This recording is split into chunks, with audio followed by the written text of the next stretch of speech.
While we're on the subject of things to take home with you, I want to ask Susan to say something about another publication, Still Smart to Be Thrifty. This is Susan Arellano from the Templeton Press, and Keynote is here from the Templeton Foundation. And the Templeton Press and the Templeton Foundation have been tremendous leaders, creators, innovators, sponsors of thrift work here and around the country. So it's wonderful. And it's wonderful to be partners with Susan and her team and Keynote and the whole group. So, but a specific announcement.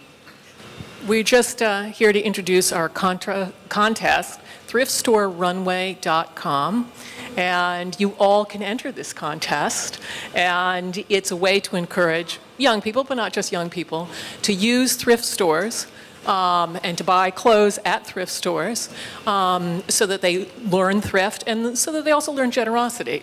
So if you go on thriftstorenrunway.com, you can take photographs of your outfit. It has to total no more than $50.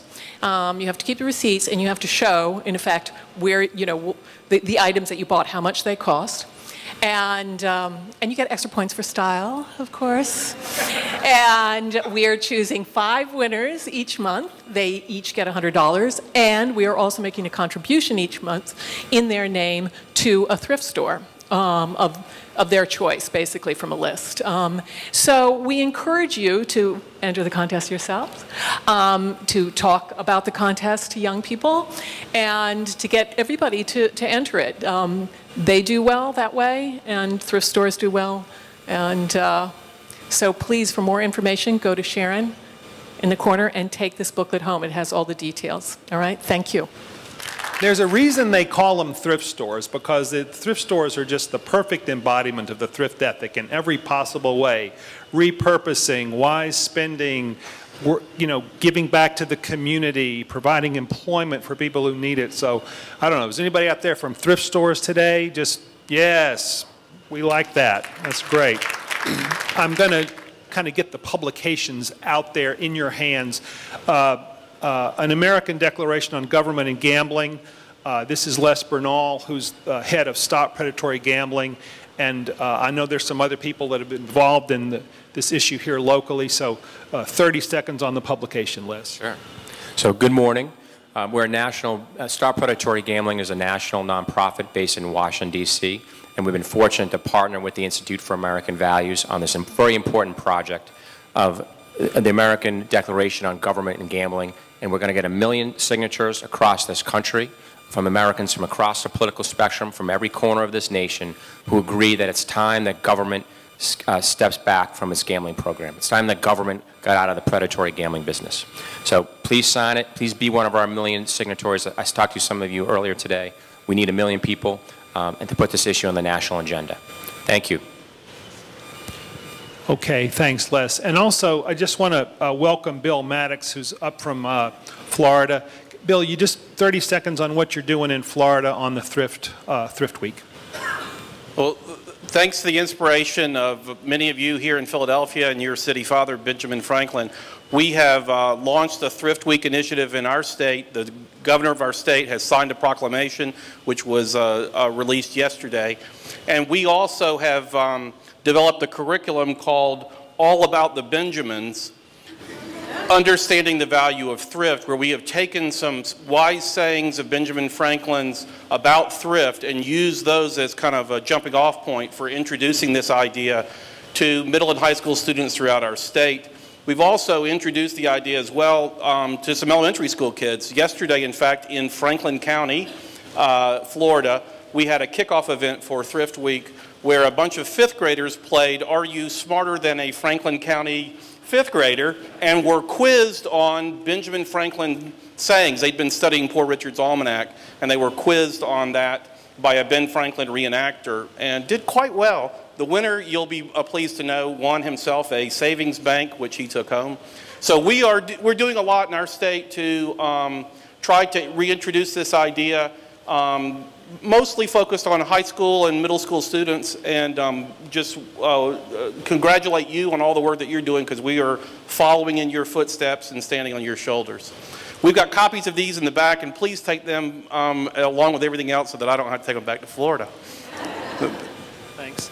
Barbara and Chuck, if you come just stand with me for a second up here. We have questions or comments for a few minutes on the anything you want to say or ask either one of these people about the publications, or yes, sir. How many people in this room know their own savings rate? Oh, yeah.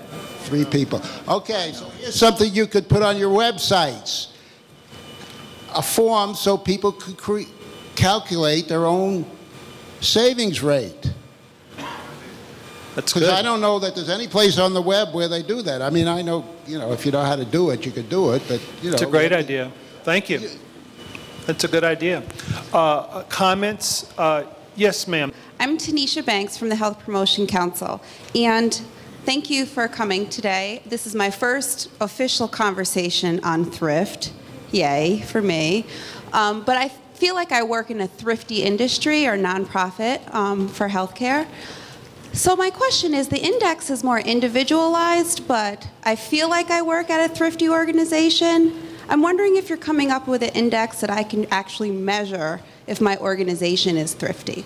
That's a great question, and we don't have an organizational index, so that's a fabulous idea. I mean, one thing that you would do with something like that would be that you would kind of create a shell, and then each organization would be able to plug in their own numbers and see how thrifty they are. It's a fabulous idea. It's one that we hadn't talked about before. But I do want to mention about the thrift index, because of the way we created it, it's something that really measures thrift in America.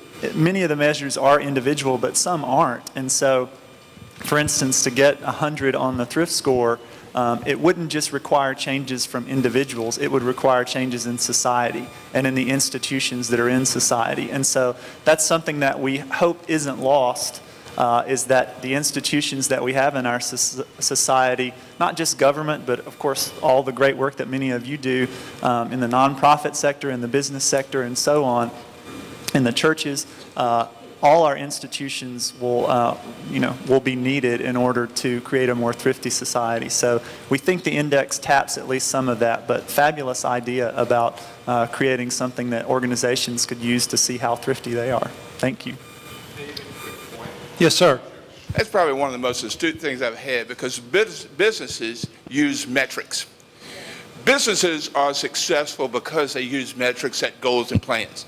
The nonprofits need to implement the ideas coming out of Wharton, Harvard, X other places, because there's not the money coming from our economy into the nonprofits. So you've got to be able to have it. You've got to measure. You got to be able to correct and go forth. But that's a great comment. The other comment about the website idea is great. Go ahead and put on your website, David. After they do that, click here and donate $25, and you'll get a lot of money. Well, they say in community, I used to be a community organizer, and they say, don't be smart, don't be witty, you'll end up the chair of the committee. I got my eyes on you, lady. No, that's a great idea. You could have a series of standards that you could develop that a family of organizations could do some evaluation of themselves along these lines. I really think that's a powerful idea that we can take away from the meeting today. Yes, over here. Good morning. I'm Donna Gentile O'Donnell. I'm delighted to be here and part of this conversation. I wanted to raise an issue that I think connects very deeply with the flattening of giving of sort of regular folks. I think, I'm watching the data as it emerges, and I think that there is a new working poor that is starting to develop, and that is connected to education. So in Philadelphia, it's well known now that a large number of Catholic schools are going to close. People who cannot afford to send their kids to Friends Central or any of the more elite private schools are looking for middle ground. So I'm so pleased to be having this conversation in a place that's trying to address that with Reverend Lusk's leadership. I think that, and so from grade level through high school, there's one set of problems, because you can spend more than the equivalent of a college education amount of money just getting your kids from preschool to high school in some parts of this country, and that's certainly true here in Philadelphia if you're disinclined to use traditional public schools, and many folks are. Second, once they get there, now they're facing college, and college costs continue to escalate. So we're seeing kids that are graduating, and the statistics I've seen are 23 to 25% of new graduates can't get jobs. So part of the thrift issue, I think, with respect to flattening contributions has to do with what my mother always said to me: charity begins at home. And I think that a lot of folks are feeling like they have to be more thoughtful about how they deploy their discretionary dollars, because they have family, friends, family by intention, family by blood that they have some accountability and responsibility for as we try to move these kids forward. The one thing that we know is we can't throw money at education and get a result. We do that, and we do it badly. So I think that one of the considerations, if we're going to be serious about thrift in sort of a more global and structured setting, is to drill down on what it means for regular folks, working poor, middle class, and what I believe will be the next class of working poor, the families that are working to fund the education of their children and their future. So I hope that will be part of your research interest and your interests going forward, and really analyzing and drilling down on that data. I think it has mighty implications. Thank you. We have one more? Yes. My name is Sherry Cole. I'm the Executive Director of the Career Wardrobe in Philadelphia, and we work mostly with women who are moving from welfare to work, helping them to get jobs. I came last year and was just sort of blown away by the whole concept of thrift and how we can help the women we serve understand this concept, to save, to pay themselves first. And as everyone's talking, and as I was thinking of coming here today, I can't help but think about what's going on with the SNAP benefits in Pennsylvania. And it was just announced that they're going to start using, basically looking at if people who are receiving food stamps in Pennsylvania have any savings, and the asset test is going to be like $2,000 for a normal person. And I know the Institute doesn't do public policy so much, but how can we use this thinking and this rationale to get to our leaders who, in my mind, and I think a lot of people who are working with this population in Philadelphia and across the state, is a huge step back. I mean, it's saying you shouldn't save. If you save anything, then we're going to penalize you, and it's going to start here. So that's my comment, not really a question. Thank you for that. I mean, I know that people, have different ideas about this, and I'm not trying to speak for anybody but myself, but I've looked at this a little bit, and we do two things that I think are harmful to ourselves as a society. One thing we tell people is you can't save, because if you save, we're going to tax you at a very high rate. We're going to take away nearly $1 for any dollar you save. That is a complete violation of the whole principle of thrift, because the whole idea is that the only way you're going to become independent is to start to save. So penalizing saving is not a good strategy. The other thing we do is we say, if you get married, we're going to also penalize you, because that puts you in an, it create unintentionally, nobody said let's go penalize marriage, but if two people receiving benefits marry, they often become ineligible for the benefits simply because they got married.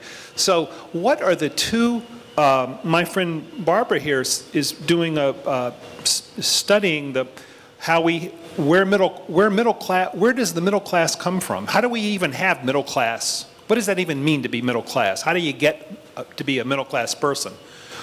Well, the two main things you do is you have a stable family, and you begin to build your assets.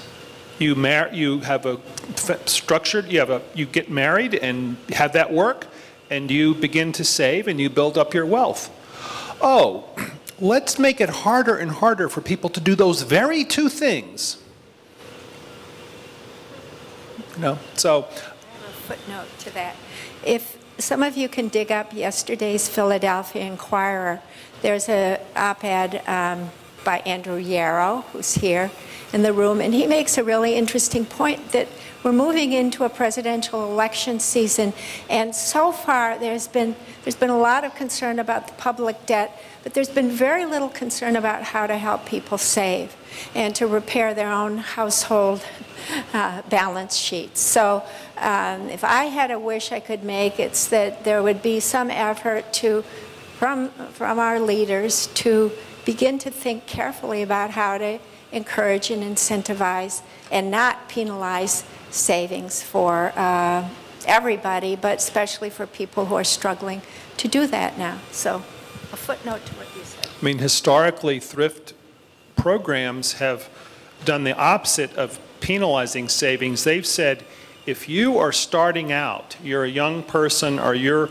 trying to climb out of poverty, not only do we think saving is a good idea, we're going to create incentives for you to do that. We're going to help you get started. We're going to put you in an institutional environment that makes that as easy as possible, because it's hard for you, you know, when you don't have that much money. So you're going to take a step that's hard and difficult, but it's the right step to take, and we're going to help you do it. We're going to help you do it. Not we're going to say, oh no, don't do that. So I think we're about 10 minutes behind, which is fine. So I think what I want to do is we're going to shift to a little bit more of a Philadelphia-centric set of presentations. Take a couple of minutes to stretch. Let's say, realistically, let's reconvene in about 4 minutes.